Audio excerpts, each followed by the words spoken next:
Hi everybody, my name's Dionne, if you don't know me. I've been coming along to Redeemer King now for just over a year. Before that I was in another church and have been there for 35 years. So my testimony is a little bit different because I've grown up in a Christian family. My parents came to faith when myself and my brother went to a holiday club at our local Baptist church. And so it's everything that I've always known. But it's like, just because I was a Christian doesn't mean life was easy. In fact, being a child who loves Jesus is a really difficult path to walk. My school life was pretty sad, really. I had few friends, especially at secondary school, and my self-confidence was ridiculously low and my insecurity was ridiculously high. I met a guy at church when I was 14, married at 18, divorced at 36. I'm not going to go into details because I do have a tendency to overshare. And the Lord has taught me over the years that no matter how hurt I've been, that part of forgiveness is to choose not to pull down another of his kids. It's not my job to right those wrongs. Needless to say, the marriage was not healthy. However, during all this time, I've never been alone.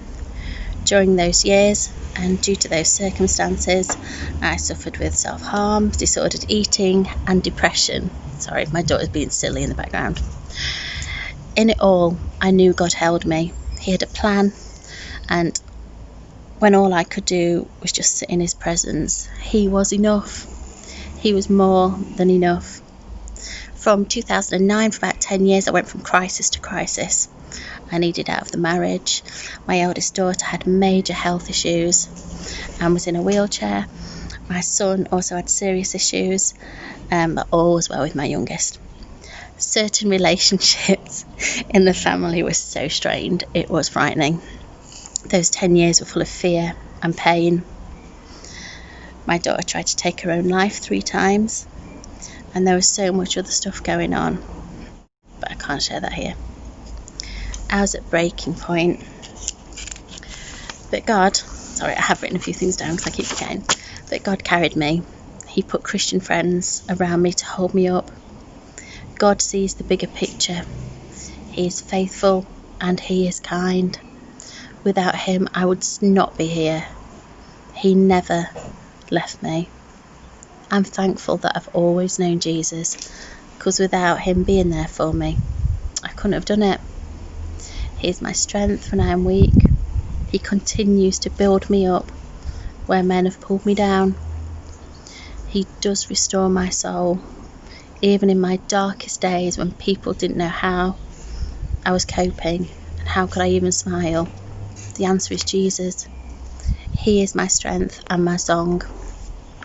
He continues to remind me of who I am, a child of God, a princess, cherished, flawed but adored. Thank you, Andy Kind from the church.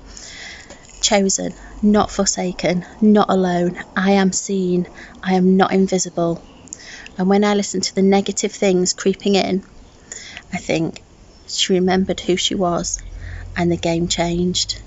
And I'm going to live my life in my God-given identity.